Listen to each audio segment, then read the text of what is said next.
পাতা তোলা হইতেছে, বীজ পাতাকলা থেকে বীজ তোলা হইতেছে, বীজ উত্তোলন করা হচ্ছে। এই দেখেন, এই বীজগুলো আমরা এখন জমিতে নিয়ে লাগাবো। ওই যে সাইডে জমি মই দেওয়া হচ্ছে। আমাদের বীজ তোলার কাজ কমপ্লিট হয়ে গেছে। এখন এই দেখেন, আমাদের যারা বীজ লাগাবে তারা সকালের খাওয়া দাওয়া করে নিতেছে। সকালের খাওয়া দাওয়ার পরেই আমরা জমিতে চলে যাব বীজ লাগানোর জন্যে। তার আগে আমাদের কিছু কাজ আছে, যে যেমন জমিতে সার দেওয়া, তারপরে জমিতে মই দেওয়া, এই সব কাজগুলো আমাদের করে নিতে হবে বীজ রোপণের আগে। এখন আমরা বীজগুলোই দেখেন সুন্দরভাবে বান্ডিল করে নিচ্ছে, যাতে মাথায় করে নেওয়া যায়। এখন চলেন আমরা জমিতে মই দিয়ে আসি।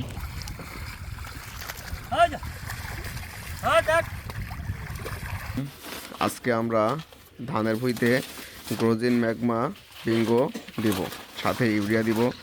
6 কেজি করে ইউরিয়ার সাথে আজকে আমরা এসব মেডিসিনগুলো ব্যবহার করব। দস্তা, বোরন আর সালফার জাতীয় ম্যাগনেসিয়াম আজকে আমরা দিব ধানের ভুঁইতে। আমরা এখন 30 কেজি ইউরিয়া লোড করছি 5 বিঘার জন্য। এক বিঘায় 6 KG urea, 2 KG গ্রোজিন, 2 KG magma আর 500 গ্রাম বিঙ্গো। এখন আমরা সার নিয়ে মাঠে চলে যাব। আমরা এখন গ্রোজিন, ম্যাগমা, বিঙ্গো আর ইউরিয়া নিয়ে মাঠে চলে যাচ্ছি। আপনাদেরকে মাঠে গিয়ে বাকি ভিডিও দেখাবো। 1 বিঘের অনুমান করে 6 কেজি মতন সার ঢালবো আমরা। সার ঢালার পরে গ্রোজিন, বিঙ্গো আর ম্যাকপ্রো দিব। থাক, হয়ে গেছে, 6 কেজি হয়ে যাবে। এবার হালকা একটু পানি দিয়ে ইউরিয়াটা করে নেন, হালকা একটু পানি দেন। ইউরিয়া সারটা পানি দিয়ে মিক্স করলে বিঙ্গোটা আর উড়বে না। আপনারা দেখছেন, বিঙ্গোটা হলো মনে করেন একটা পাউডার জাতীয় জিনিস, এই পাউডারটা উড়ে যাবে। এই কারণে আমরা ইউরিয়ার সাথে হালকা পানি মিক্স করে নিব। তাহলে আর একটা বিঙ্গো উড়ার কোনো চান্স থাকবে না, আপনার শরীরেও বোঝাই হবে না। এই দেখছেন তো, একের জিনিস আমরা দাঁত দিয়েই কেটে ফেললে আমাদের অস্ত্রপাতি কিচ্ছু লাগে না, ঠিক আছে। বিঙ্গোটা দেখছেন একদম পুরো পাউডার। এই পাউডার যদি আপনি হালকা পানি মিক্সড না করেন তাহলে সব উড়ে যাবে। এরপরে আমরা দিয়ে দেবো গ্রোজেন। ঢালবো দস্তাটা ঢেলে দিচ্ছি। আমরা বোরন দিব বিঘায় 500 গ্রাম আর দস্তা দিব 2 কেজি। 1 প্যাকেট ঢালা হয়েছে, আরেক প্যাকেট ঢালেন। এই যে 2 কেজি দস্তা ঢালা হয়ে গেল। এবারটা আমরা ঢালবো ম্যাগনেসিয়াম সালফেট।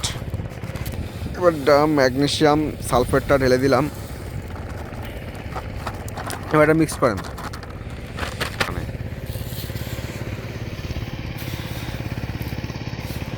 সুন্দর করে মিক্সড করতে হবে।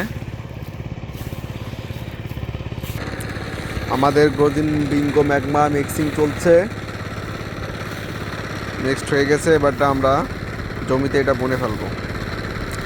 1 বিঘার জন্য আমরা এটা মিক্সড করছি, 1 বিঘার জন্য মিক্সড করছি। এবারটা আমরা বুনবো। সার বোনা চলছে,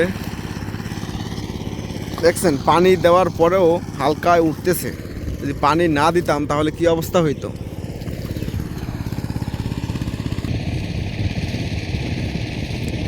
সার বনছে। সো আপনারা সবাই এসব শিকড়বর্ধক, দস্তা, ম্যাগনেসিয়াম সালফেটগুলো ধানের ভুঁইতে দিবেন। তাহলে আপনার ধানে বোমার লাগা রোগ, বিভিন্ন ধরনের রোগ থেকে আপনাকে বাঁচাবে। বোমা, তারপর আপনার সার কম লাগবে, দ্রুত শিকড় গজাবে। বোরনের কাজ হলো দ্রুত শিকড় গজাতে সাহায্য করে। আমাদের সার বোনা প্রায় শেষ, আর 1 রাউন্ড গেলে আমাদের সার বোনা হয়ে যাবে। এবারটা আমরা আপনাদেরকে দেখাবো ধান লাগানো। পাতো ওনাদের ভাত খাওয়া শেষ, পাতো নিয়ে এখনই চলে আসবে। আমাদের বীজ তোলা হয়ে গেছে, বীজ নিয়ে চলে আসছে জমিতে। ওই যে বীজ ছিটাই দিচ্ছে। এখনই আমাদের ধান লাগানো শুরু হবে। ওই যে বীজ দেখতে পাচ্ছেন, বীজ ছিটাচ্ছে। এই যে আমাদের জনেরা ধান লাগানো শুরু করে দিয়েছে।